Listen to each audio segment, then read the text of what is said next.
പുതിയൊരു വീഡിയോയിലേക്ക് എല്ലാവർക്കും സ്വാഗതം. അപ്പോൾ ഇന്ന് നമുക്കൊരു ചൂരക്കറി ഉണ്ടാക്കിയാലോ?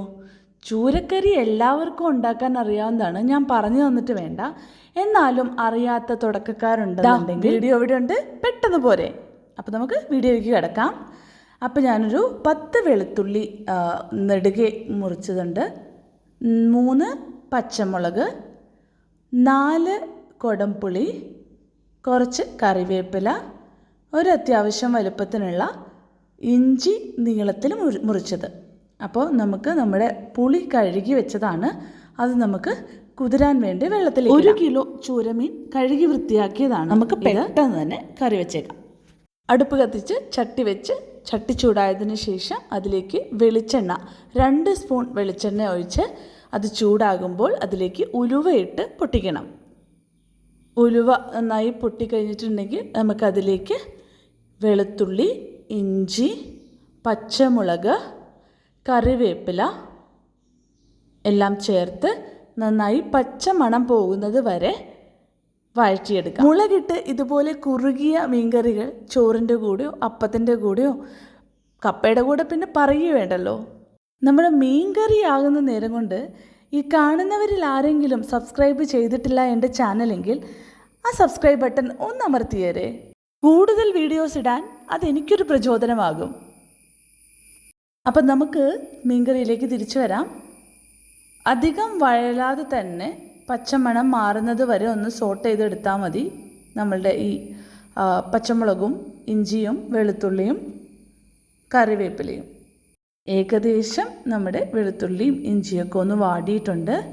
അതിൻ്റെ ഒരു സ്മെല്ലൊക്കെ വന്നു തുടങ്ങി. ഇനി അതിലേക്ക് കറിവേപ്പില ചേർത്ത് ഇളക്കി നമുക്കതിലേക്ക് പൊടികൾ ചേർക്കാം. എല്ലാവരുടെയും രുചികൾ വേറെയാണ്. ചിലർക്ക് മധുരമാണ് ഇഷ്ടമെങ്കിൽ ചിലർക്ക് ഉപ്പ്, ചിലർക്ക് പുളി, ചിലർക്ക് എരിവ്, അങ്ങനെ നീളും നാവിലെ രസക്കൂട്ടുകൾ അല്ലേ?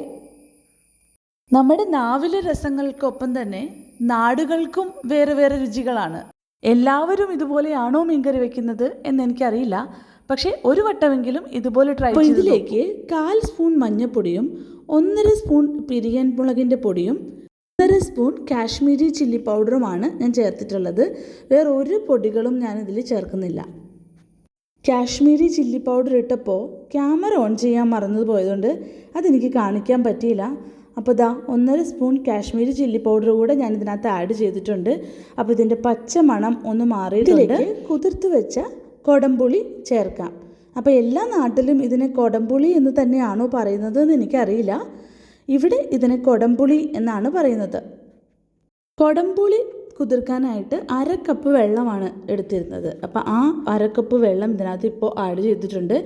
ഇത് കൂടാതെ 1.5 കപ്പ് വെള്ളം കൂടെ ഞാനിതിലേക്ക് ആഡ് ചെയ്യുന്നുണ്ട്.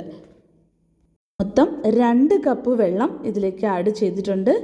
1.5 സ്പൂൺ ഉപ്പ് കൂടി ചേർക്കുന്നുണ്ട്. ഉപ്പ് ചേർത്ത് ഇളക്കിയതിന് ശേഷം നമുക്കിത് തിളയ്ക്കാൻ വേണ്ടി അടച്ചു വയ്ക്കാം. മൂടി കൊണ്ട് നമുക്കിത് അടച്ച് വെച്ച് തിളപ്പിച്ചെടുക്കാം.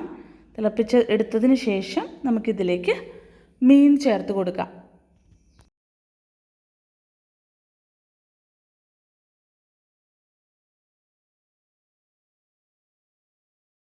നമ്മുടെ വെള്ളം തിളച്ചിട്ടുണ്ട്. ഇതിലേക്ക് കഴുകി മാറ്റി വെച്ചിരിക്കുന്ന മീൻ നമുക്ക് ചേർത്ത് കൊടുക്കാം. മീൻ ചേർത്ത ശേഷം നമുക്കിതൊന്ന് വേകാൻ വേണ്ടിയിട്ട് വെയിറ്റ് ചെയ്യാം. മീൻ ഇട്ട് കഴിഞ്ഞാൽ പിന്നെ അത് ഒത്തിരി ഇളക്കാൻ പാടില്ല.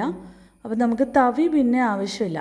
നമ്മൾ മീൻ ഇട്ട ശേഷം ജസ്റ്റ് അതിൻ്റെ മുകളിലേക്ക് നമ്മുടെ മീനൊന്ന് മുക്കി കൊടുക്കുകയേ വേണ്ടൂ.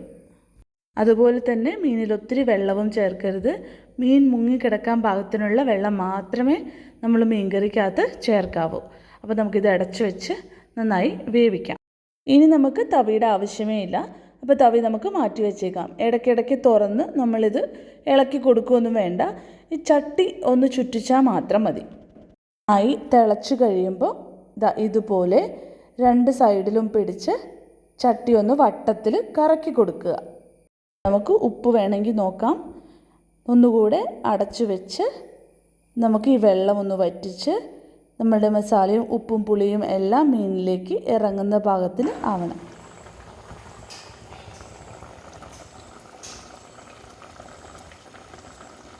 വെള്ളമൊക്കെ കുറച്ച് വറ്റിയിട്ടുണ്ട്. ഇതിലേക്ക് നമുക്ക് ഒരു നുള്ള് ഉലുവാപ്പൊടി ചേർക്കാം. നമ്മുടെ ഗ്യാസ് ഓഫ് ചെയ്തിട്ടുണ്ട്. മൺചട്ടി ആയത് കാരണമാണത് തിളച്ചുകൊണ്ടിരിക്കുന്നത്. അപ്പോൾ ഇതിലേക്ക് കുറച്ച് കറിവേപ്പിലയും പച്ച വെളിച്ചെണ്ണയും ഒഴിച്ചു കൊടുക്കാം. പച്ച വെളിച്ചെണ്ണ ഓപ്ഷണലാണ്, നിങ്ങൾക്ക് വേണമെങ്കിൽ ഒഴിച്ചു കൊടുത്താൽ മതി. അപ്പോൾ നല്ല ടേസ്റ്റി ആയിട്ടുള്ള ചൂരക്കറി ഇവിടെ റെഡിയാണ്. നിങ്ങൾക്ക് എൻ്റെ വീഡിയോ ഇഷ്ടപ്പെട്ടെങ്കിൽ please do like and subscribe my channel. Thank you for watching. അടുത്തൊരു വീഡിയോയുമായി പെട്ടെന്ന് കാണാം.